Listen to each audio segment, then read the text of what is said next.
नमस्कार. या सादरीकरणात आपलं खूप खूप स्वागत आहे. आज आपण एका अशा विषयावर बोलणार आहोत जो आपल्या सर्वांच्या अगदी जिव्हाळ्याचा आहे. तो म्हणजे विवाह आणि कुटुंबाचं खरं पवित्र सत्य. आजकाल आपण बघतोय की नात्यांमध्ये दुरावा खूप वेगाने वाढतोय, नाही का? पण हा वाढणारा दुरावा कसा दूर करता येईल आणि आपलं नातं पुन्हा कसं बहरता येईल यामागचं नेमकं रहस्य आज आपण उलगडणार आहोत. चला तर मग सुरुवात करूया.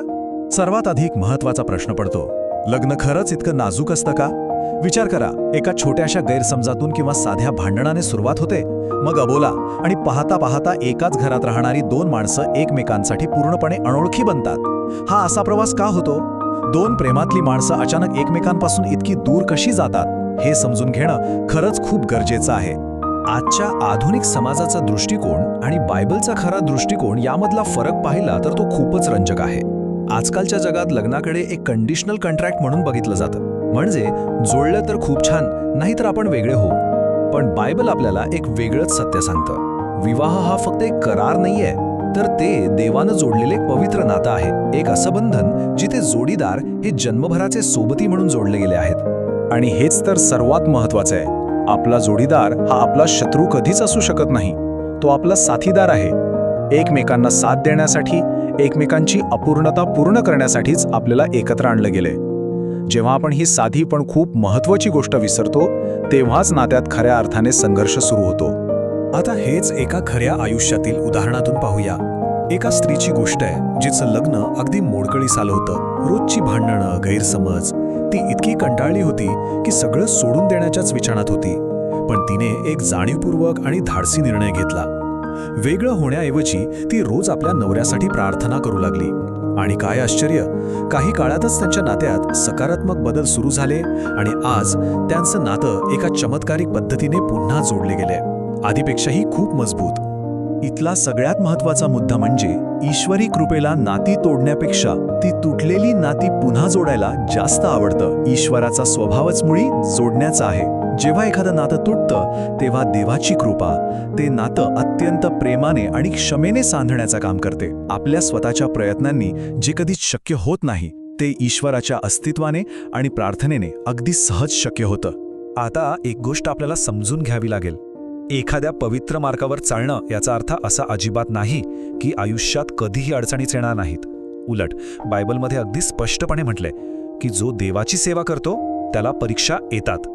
त्यामुळे कठीण प्रसंग आले तर लगेच निराश होऊ नका. तो आपल्या श्रद्धेचा आणि नात्याचाच एक भाग आहे. आणि म्हणूनच लग्नात येणारे जे रोजचे संघर्ष असतात, मग ते गैरसमज असोत, अचानक आलेली आर्थिक अडचण असो किंवा नात्यात असूनही कधी कधी जाणवणारा खोल एकटेपणा असो, हे सगळे आपल्या विश्वासाची परीक्षा पाहणारे क्षण असतात. या समस्या म्हणजे आपलं नातं संपलंय असं नाही, तर ती एक परीक्षा आहे जी आपल्याला एकत्र मिळून पार करायची आहे. तुम्ही कधी डोमेस्टिक चर्च किंवा घरगुती चर्च ही संकल्पना ऐकली आहे का? आपलं घर हे नुसतं घर नसतं, तर ते एक पवित्र स्थान असतं. येथूनच आपली पुढची पिढी घडते. मुलांमध्ये विश्वास आणि महत्त्वाची मूल्ये रुजवली जातात. आणि म्हणूनच वाईट शक्तींचं किंवा नकारात्मकतेचं मुख्य लक्ष हे विवाहच असतं. भांडण आणि दुरावा निर्माण करून हे घरगुती चर्च उद्ध्वस्त करणं हाच त्यांचा हेतू असतो. पण यावर उपाय काय? हा 5चा आकडा पहा. हा केवळ एक आकडा नाहीये. हा आकडा एका जोडप्याच्या आयुष्यातला तो जादुई बदल दर्शवतो ज्याने त्यांचं आयुष्यच बदलून टाकलं. रोजच्या संघर्षाला कंटाळलेल्या या जोडप्याने रोज रात्री फक्त 5 मिनिटं एकत्र येऊन प्रार्थना करण्याचा निर्णय घेतला. कोणतेही अवघड शब्द नाहीत, कोणतीही कर्मकांडे नाहीत, फक्त 5 मिनिटं मनापासून देवाशी साधलेला संवाद. आणि त्याचा परिणाम, प्रार्थनेपूर्वी त्या घरात प्रचंड तणाव आणि दुरावा होता. पण रोजच्या 5 मिनिटांच्या प्रार्थनेनंतर अवघ्या काही दिवसांतच तो ताण कमी झाला. त्यांच्यातली कटुता विरघळली आणि एकमेकांबद्दलचं निखळ प्रेम पुन्हा नव्याने वाढायला लागलं. खरं सांगायचं तर लग्न कधीच परफेक्ट नसतं, पण ईश्वराच्या साथीने आणि छोट्याशा प्रयत्नाने ते नक्कीच परिपूर्ण बनू शकतं. एक गोष्ट कायम लक्षात ठेवायची, आपल्या समोर उभी असलेली व्यक्ती आपला शत्रू नाहीये. आपण एकाच टीमचे खेळाडू आहोत. खरा शत्रू तर तो आहे जो बाहेरून दबाव आणून आपल्यात फूट पाडण्याचा प्रयत्न करतोय. मग तो स्वतःचा अहंकार असेल किंवा इतर कोणताही ताण.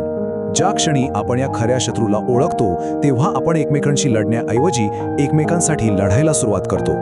या सादरीकरणाच्या शेवटाकडे येताना आपण सर्वांनी मिळून एक ठाम निर्णय घेऊया. काहीही झालं तरी नातं सोडून द्यायचं नाही. आपल्या कुटुंबासाठी, आपल्या प्रेमासाठी शेवटपर्यंत लढायचं, एकत्र राहायचं आणि ईश्वराच्या मार्गदर्शनावर पूर्ण विश्वास ठेवायचा. हेच ते शस्त्र आहे जे आपल्या पवित्र बंधाचं कोणत्याही वादळात रक्षण करेल. जाता जाता एका विचार करायला लावणाऱ्या प्रश्नासोबत आपण इथेच थांबूया. कठीण प्रसंगात या पवित्र वचनाकडे पाठ फिरून पळून जाणं खूप सोपं असतं, पण आपण काय निवडणार? आपण पळून जाणार की खंबीरपणे उभे राहून आपल्या साथीदाराचा हात धरून आपल्या कुटुंबासाठी लढा देणार? या प्रश्नाचं उत्तरच कोणत्याही नात्याचं भविष्य ठरवतं. विचार नक्की करा.